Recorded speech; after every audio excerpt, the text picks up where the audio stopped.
ഇന്ന് ചിക്കൻ നിറച്ചൊരു മുളക് ബജി കഴിക്കാം. അതിനായിട്ട് ചിക്കനെ ഒന്ന് മൊരിച്ചെടുക്കാം. ചിക്കനിലേക്ക് കുറച്ച് മഞ്ഞൾപ്പൊടിയും മുളക് പൊടിയും ഉപ്പും ഒരൽപ്പം പെരുംജീരകവും കൂടി ചേർത്ത് പുരട്ടിയെടുത്ത ചിക്കനാണ് കേട്ടോ. ഇതേപോലെ ഒന്ന് ഷാലോ ഫ്രൈ ചെയ്തെടുക്കാം. ആ എണ്ണയിലേക്ക് തന്നെ ഒരു മീഡിയം സൈസ് സവാള ഇട്ട് കൊടുക്കാം. ഒരൽപ്പം ഉപ്പും കുറച്ച് മല്ലിയിലയും കൂടി ചേർത്ത് കൊടുക്കാമേ. പിന്നെ നേരത്തെ പൊരിച്ച് വെച്ചിരിക്കുന്ന ചിക്കനെ ഇതുപോലെ ഒന്ന് പൊടിച്ച് അതിലോട്ട് ഇട്ട് കൊടുക്കാം. ഒരു സ്പൂൺ മുളക് പൊടിയും ഒരൽപ്പം മഞ്ഞൾപ്പൊടിയും കൂടി ചേർത്ത് അതിനെ ഒന്ന് ചിക്കിയെടുക്കാമേ. അപ്പം ഒരൽപ്പം ജ്യൂസി ആയിട്ട് തന്നെ അതിനൊന്ന് ചിക്കിയെടുക്കാം. അപ്പം ബജി ഉണ്ടാക്കാനുള്ള കടലമാവ് എടുക്കാം. അതിലേക്ക് ഒരൽപ്പം ഉപ്പും കുറച്ച് മുളക് പൊടിയും കൂടി ചേർത്ത് വെള്ളവും കൂടി ചേർത്ത് ഒരൽപ്പം കട്ടിക്ക് തന്നെ അതിനെ ഒന്ന് കലക്കിയെടുക്കാം.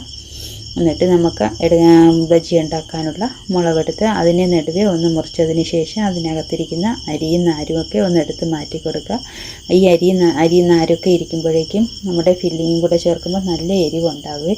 അപ്പോൾ ആ അരിയെല്ലാം ഒന്നെടുത്ത് മാറ്റിയതിന് ശേഷം നമുക്ക് ആ ചിക്കൻ്റെ കൂട്ട് അതിലോട്ട് വെച്ച് കൊടുത്ത് നല്ല രീതിയിൽ അതിൻ്റെ അകത്തൊക്കെ വെച്ച് ഒന്ന് ഫില്ലാക്കി എടുക്കാം. അത് നല്ല രീതിയിലൊന്ന് ഫില്ലാക്കിയെടുത്ത് മുളകിനെ ഒന്ന് അടുപ്പിച്ചെടുത്തതിന് ശേഷം നമുക്ക് ആ കടലമാവിലോട്ടൊന്ന് മുക്കിയെടുക്കുക. അപ്പം ചൂടായ എണ്ണയിലേക്കിട്ട് നമ്മൾ സാധാരണ ബജിയൊക്കെ ഉണ്ടാക്കുന്നത് പോലെ തന്നെ അതും കൂടി ചൂടായ എണ്ണയിലേക്കിട്ടൊന്ന് മൊരിച്ചെടുക്കാം.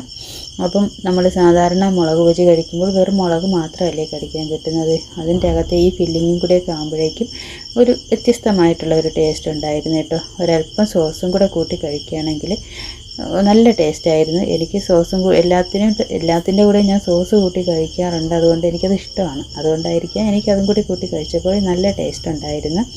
അപ്പോൾ ഇതത്ര പാടൊന്നുമുള്ള ഒരു ഇതല്ല, നല്ല പെട്ടെന്ന് നമുക്ക് തയ്യാറാക്കിയെടുക്കാം. പിന്നെ കുട്ടികൾക്കൊക്കെ ആണെങ്കിൽ ഒരൽപ്പം മുളകിൻ്റെ മുളക് പൊടിയൊക്കെ കുറച്ച് ചേർത്ത് കൊടുത്താലും മതി.